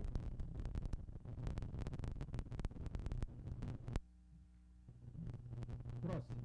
Em relação ao E-Social, gostaria de saber a obrigatoriedade em relação à brigada de incêndios e cursos aos funcionários, bem como se com a implementação do E-Social, mais algum laudo torna-se obrigatório. Gente, E-Social não cria nada novo, nada. A brigada de incêndio não é objeto de E-Social, tá? Não tem laudo novo nenhum com E-Social, tá? Existem aquelas obrigações lá de SST, isso aí realmente vai ter que ser feito, mas não é o E-Social que criou, tá? Ok? Aí fala, por exemplo, PPRA, PPP, e também se há mais algum exame obrigatório. Não há. Os exames obrigatórios são o admissional, demissional, periódico, isso estão nos eventos, né? Já estão nos eventos. Não tem nada novo, ok? Aliás, algumas obrigações dos saúde e segurança do trabalho serão já eliminadas com o E-Social. Nós temos alguns eventos específicos para isso, né? Agora vocês vão continuar com alguns laudos. Isso aí não vai ter jeito, você vai ter que ter papel, mas isso não vai ser transmitido, né? Pelo E-Social. Você não vai. Os laudos que alguém assinou, um profissional assinou, um médico assinou, isso aí não vai ser transmitido. O que está obrigado são aqueles que foram criados nos eventos do E-Social. Nós temos hoje o evento 2240, ou é 2240 e 2241. Alguém sabe? Acho que é isso, né? De cabeça eu não lembro agora. Então, aquelas informações ali, ok? Nada novo. Importante, o E-Social também não cria nada novo também, nenhuma obrigação nova. Todas as informações previstas no E-Social estão previstas em alguma legislação já vigente hoje, tá? E hoje, de alguma forma, elas são prestadas em alguma obrigação que também já existe hoje, como a DIF, RAIS, CAGED, ok?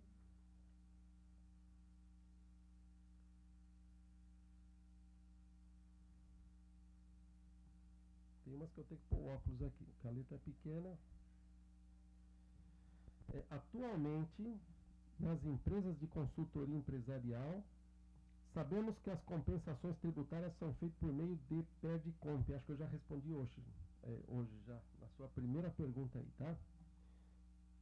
Com a entrada do E-Social, terá um local para a compensação previdenciária ser feita sem que tenha número de processo para informar? Vai ser mediante a DCTF Web e PERDCOMP, como eu já disse logo na primeira. Como localiza o ambiente de testes? Como? Quem me ajuda? Está no ar em algum momento? Está no portal? Como eu localizo o Google? Como? É um endereço? É um endereço. Como eu localizo o ambiente de testes? O teu sistema é que vai localizá-lo e é um endereço eletrônico. Tá? É um endereço eletrônico, ok? Então o teu sistema, como eu localizo, provavelmente no teu sistema deve ter lá no menu configurações para qual ambiente você quer mandar. Se não tem, você precisa comunicar com a empresa de software que desenvolve o software para você e perguntar: onde está o ambiente de teste aqui? Como é que eu configuro o meu sistema que você forneceu aí para mim para eu mandar um evento para social testes ou para social produção? Ok? Respondi a pergunta? Tá? Então, eu acho que isso, na verdade, está no sistema de vocês. Não existe ambiente de testes web, portal web. Não existe. Tá? Portal web sempre é para valer. O objetivo de um ambiente de teste é que as empresas testem os seus web services. Só para isso. Não existe ambiente de teste portal. Tá? Outro. Evento cadastrado erroneamente pode ser retificado? Se sim, pode-se retificar as folhas dos meses anteriores? Tudo que você faz pode ser retificado. Tudo, qualquer coisa. Mandei uma admissão, quero retificar ela. Aliás, o E-Social traz uma inovação. Você pode excluir eventos. Mandei por engano, não era para ter enviado. O escritório mandou o cliente A tudo para o cliente B. Não, tudo errado. O empregado do A foi para o B. Exclui tudo que você mandou errado. Tá certo? Agora, importante, só excluam aquilo que realmente não era para ser enviado. Tá? Exclui apenas isso. Porque se você, por exemplo, pode... Mandei errado, vou excluir, depois mando certo. Isso não é um procedimento correto. Você pode até perder prazo. Vamos supor. Mandei um evento de admissão errado. Dado errado. Endereço errado. Sei lá, alguma coisa dentro errado. Qual é o procedimento correto a ser feito? Retificar ou excluir? Retificar. Se você exclui, qual é a implicação? Não dá na mesma? Não, porque você cumpriu um prazo previsto para mandar um evento de admissão. Se você excluir, aquele evento acabou. Não existe mais. Você vai mandar agora no novo dia. Então, você cumpriu o prazo naquele dia que você enviou. Se o funcionário já está trabalhando, você já perdeu o prazo. Então, utilizem corretamente. Se é para retificar, você vai ter um indicativo de cada evento, retificação. Se é para excluir que você mandou, não era para ter mandado, aí sim você exclui. Ok?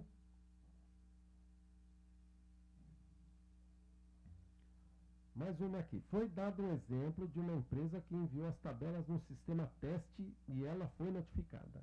A partir de quando a Receita passará a multar as empresas? É uma pergunta boa de fazer. Difícil de responder, né? E eu não sei o que eu respondo a vocês. Aliás, ele comentou aqui que existe a previsão legal de uma multa de arquivos eletrônicos não enviados. Tá? Agora, no geral, o que eu digo a vocês, as multas são as previstas na legislação. Não enviou o S12.200 admissão no período que deveria ter sido enviado. Qual é a multa? Multa da CLT, não registro de empregados. Não tem multa de E-Social. Você deixou de informar no prazo correto um afastamento. Deve ter alguma multa prevista para esse tipo de informação. Não é multa de E-Social. Tá? Você está omisso, deveria ter enviado E-Social, não enviou. Tá? Existe uma multa de omissão por não entrega de declaração da Receita Federal. Tá? Então, o que pode pegar um pouco é o que ele comentou. As multas pela não entrega de arquivos digitais. Tá? A gente, inclusive, está trabalhando isso internamente. Eu sugeri ao Márcio Shimomoto, presidente do SESCOM, para que levasse isso como entidade de classe até para a Casa Civil, para que nesse período de faseamento a gente desse uma relevada nesses prazos iniciais, porque agora também é complicado a gente falar, né? Ó, julho e agosto eu tenho que entregar as tabelas.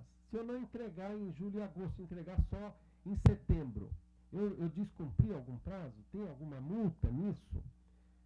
Gente, é algo cinzento.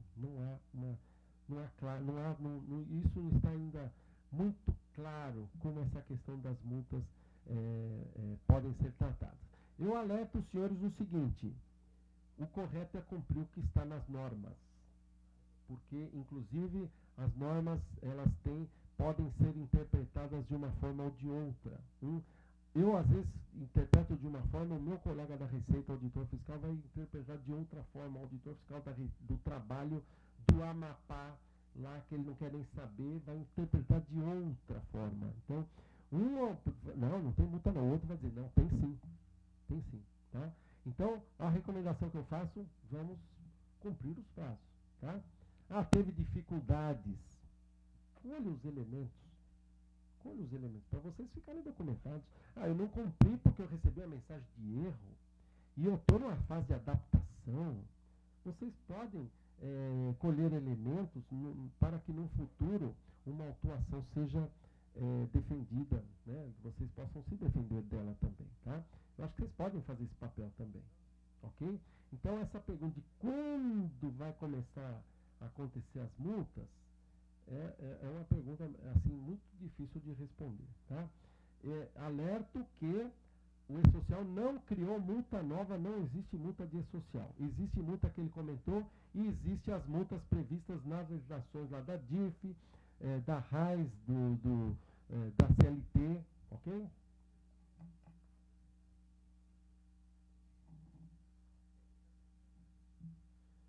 De acordo com a NR do MT, as empresas para atender segurança do trabalho devem ter PCMSO e PPRA. Em que fase essas informações devem ser enviadas? A gente falou de SST em janeiro de 2019, ok? Ok? Lembrando que os laudos não encontram. Isso aqui acho que não é laudo não, né? Isso aqui são os programas. Então, lembrando que os laudos não entram no E-Social, tá? Janeiro de 2019.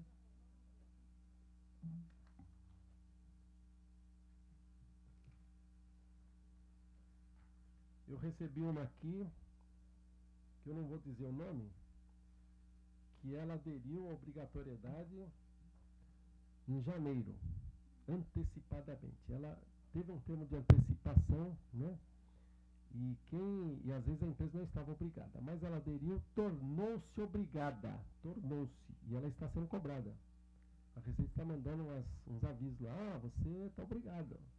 E ela não tem faturamento de 70, mas ela opcionalmente, né, fez essa opção e ela está pedindo para...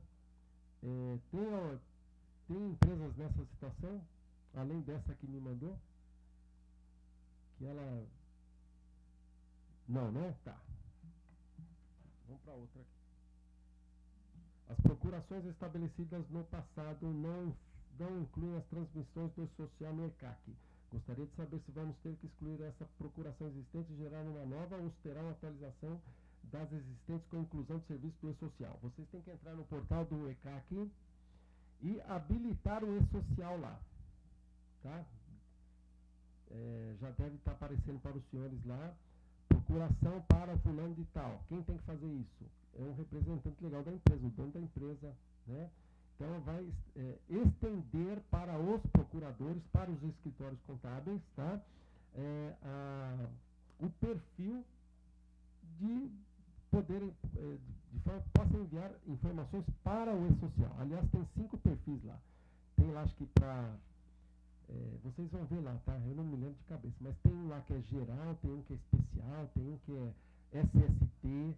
Eu lembro que eu falei você pode terceirizar o envio de informações de SST pela empresa que presta serviço de SST, dando uma procuração específica. Lá no ECAC você diz, a empresa tal é meu procurador, mas só pode mandar SST, tá?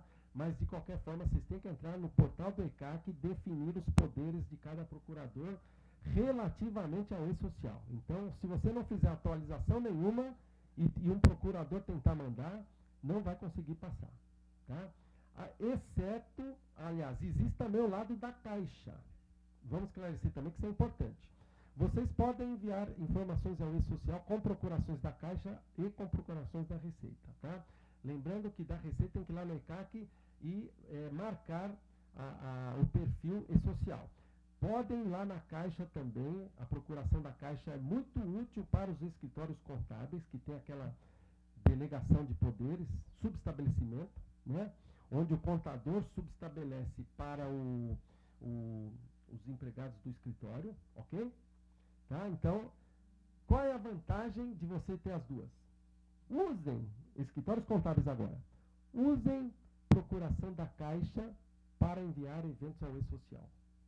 Porque você pode, o contador subestabelece para os demais empregados do escritório, acho que é o nível de limite de 5, se eu não me engano, tá?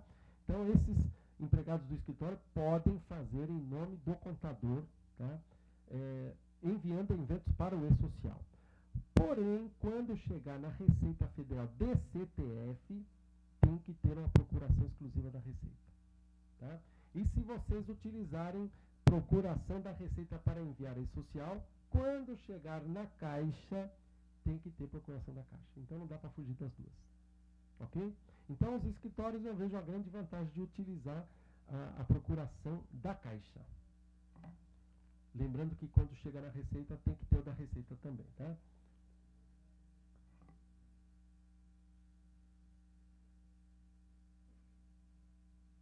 A última, que na verdade não é a última, tem 1, 2, 3, 4, 5. A entrega da IFD, da IFD Reinf, da escrituração fiscal Reinf, é para todas as empresas, independente da tributação? Sim. Tá? Todas as empresas. Ah, mas eu não tenho movimento, nada que você falou, eu não sou patrocinador do Palmeiras, eu faço aquisição de produção rural, de pessoa jurídica, eu não tenho nada. Então o que eu faço? Mando uma sem movimento, tá? No primeiro mês em que isso vale para social e para Reinf, tá? No primeiro mês em que a situação sem movimento ocorre, você envia uma informação. Essa situação de sem movimento perdurando até o ano seguinte, janeiro, você renova ela em janeiro, tá? Então, todo mês de janeiro deve ser renovado isso. Ok?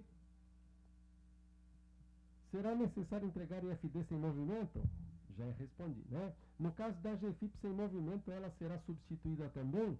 GFIP, quando entrar quando entrar DCTF, entra em paralelo também o da Caixa, a solução da Caixa FGTS. Ok? Bom, a entrada de ambos substitui a GFIP. Não tem mais GFIP. Aliás, se você mandar GFIP, pode até ser que a Caixa receba, mas não vai valer. Tá? Então, para os obrigados, há um e-social, já na fase da DCTF e do FGTS, a GFIP não funciona mais, não tem mais sem movimento. Aliás, não tem mais informação de GFIP para ser entregue. Nem sem movimento, acaba a GFIP, tá? Não vão ficar com saudades, né, gente? Da GFIP, da DIRF, anos de convivência, né? Quantos anos de contadores já? Nossa, a DIRF vai embora, meu Deus do céu. DCTF Web poderá ser enviada com o código do ECAC. Eu acho que é código de acesso, sem certificação digital, né? Ou é obrigatório certificado? A DCTF Web, isso aí eu preciso até confirmar, tá? Mas deve herdar as mesmas regras de e-social e de EFD Reinf, tá? Se for por web service, certificado digital. Não existe, né? Por web service, o teu sistema lá, um código de acesso. Agora, se for num portal web simplificado, a lei 123, aliás, eu acho que é uma resolução do Comitê Gestor do Simples Nacional, estabelece que empresas do Simples, com até um empregado, pode fazer o acesso aos sistemas, né, governamentais e tributos e tal, mediante código de acesso, tá? A partir de 2 empregados já é obrigatório certificação digital, ok? A DCTF deve herdar a mesma forma, ok? Eu não sei se o nosso prazo já deu, mas as perguntas eu consegui esgotar todas. E você Temos 3 minutos ali. Samuel, porque eu recebi 2 perguntas do CFIP sem movimento, então ele já respondeu. Tem alguma que está sem resposta? Para mim, não, seria essas duas, como se informa CFIP sem movimento, né, como o e-social, quando não tem movimento na empresa, é aquilo que você respondeu, né? A primeira movimentação, a primeira situação que não ocorreu o fato gerador, não ocorreu o movimento, vocês informam e depois o mês de janeiro de cada ano será informado. Uma pergunta aí, avulsa. Não, só 2, vai, vamos lá. Fala no microfone, por favor. Pode sentar e falar e só se identifica, por gentileza. Não se preocupe que o som vai aparecer. Vai demorar um pouquinho, mas aparece. Me sentindo presidente. Boa tarde. Boa tarde. Acho que é a pergunta que o funcionário... Meu nome é Theo, né? Trabalho na empresa Amplar. Essa aqui, ele aderiu focadamente o início, né, do primeiro grupo e na verdade a empresa dele pertence ao segundo grupo. É uma empresa pequena. O faturamento é bem inferior a 78 milhões. E como pode ajudar esse funcionário, por gentileza? Você é que registrou aqui no papel ou é outro? Sou eu. Depois você passa aqui, por gentileza, Ok, ótimo. e eu vou lhe pedir para encaminhar o e-mail. Tá? Ótimo, obrigado. Microfone, por favor. Pode sentar, não precisa ficar de pé, não. Boa tarde a Ok. todos, meu nome é Alberto. Não aconteceu comigo, mas acredito que outros têm essa dúvida. Para aqueles que desejam consultar se algum colaborador fez essa opção e aderiu indevidamente, tem algum meio?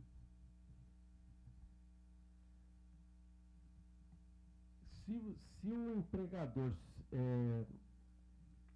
se ele se logar no portal, gente, agora me deu um branco aqui, eu preciso ver, tá? Eu preciso ver. Agora, tem um jeito. Se você tentar enviar um evento e ele for aceito, você está obrigado. Se você tentar enviar e vier o erro 174, o erro 174 vai vir a descrição dele. Você não está obrigado agora, só envie depois, tá? Então, esse é o meio eficaz. Ok. Próxima. A organização do evento, me corta aí a hora que quiser cortar. Fique tranquilo, vem aqui do lado direito aqui. Vamos equilibrar o lado esquerdo e o lado direito. Então, Samuel, meu nome é Leandro, tá? Trabalho na JGM Contábil. Uma das perguntas que a gente fez aqui, o grupo, é que a nossa empresa, a gente já tem empresas que já estão já na rede social desde janeiro, coisa e tal. Nós estamos enfrentando muita dificuldade mesmo nessa questão entre a qualificação cadastral dos empregados, autônomos, sócios e tal, e entre o que é obrigado a estar no cadastro, né, do meu sistema. Por quê? Por exemplo, a unidade federativa da carteira de habilitação do empregado não tem, está travado o sistema, está inválido. A data, algumas informações assim básicas estão travando o sistema. O que era obrigado no manual do E-Social? PIS, certo? Ou NIT, data de nascimento, nome completo. Ponto, era isso. Qualificou, meus dados têm que subir. Não? Não é isso? Não, é isso, assim, com relação a dados obrigatórios, né? Agora, existem todo um regramento dentro dos layouts dizendo se determinada informação é obrigatória ou não. Tá? Existe todo um regramento lá. Então, você chamou aí o Estado da Federação da CNH. Eu não sei de cabeça se esse dado é obrigatório ou não. Não sei. É obrigatório, você sabe? Então, a gente olhou o manual, procurou... Não, olha no layout, se tiver aquele que eu te falei, 1-1, você vai dizer, esse aqui é obrigatório. Entendi. O teu sistema, o teu desenvolvedor de software deveria ter colocado um asterisco lá. Porque é um padrão web, inclusive, quando a informação é obrigatória, a gente coloca um asterisco, né?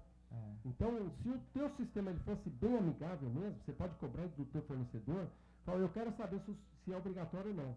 Fala para ele botar um flagzinho lá. Se não, você recebeu um erro, caramba, vai lá no layout, esse dado é obrigatório, tem que preencher. Aí, outra coisa, você preencheu lá com AA. AA não é um estado da federação. Você tem que botar um DF, um SP, algum que exista. Ok? Estamos desde janeiro, com mais de 700 euros. Estamos caminhando para o fim. Esta pergunta encerra o ciclo de perguntas, pelo menos as perguntas ao vivo e a cores, porque nós já estamos passando do horário. Ok, gente, obrigado a todos. Né? Uma salva de palmas para os nossos conferencistas que merecem. Atenção, se vocês quiserem ou necessitarem do certificado de participação, será enviado por e-mail, pelo e-mail cadastrado, a partir da próxima segunda-feira, dia 14. Valeu, obrigado. E por hora, obrigado à presença das senhoras e dos senhores. Desejamos a todos um final de semana que já se aproxima e também, aproveitando a chance, um feliz Dia das Mães para as mamães. Muito obrigado.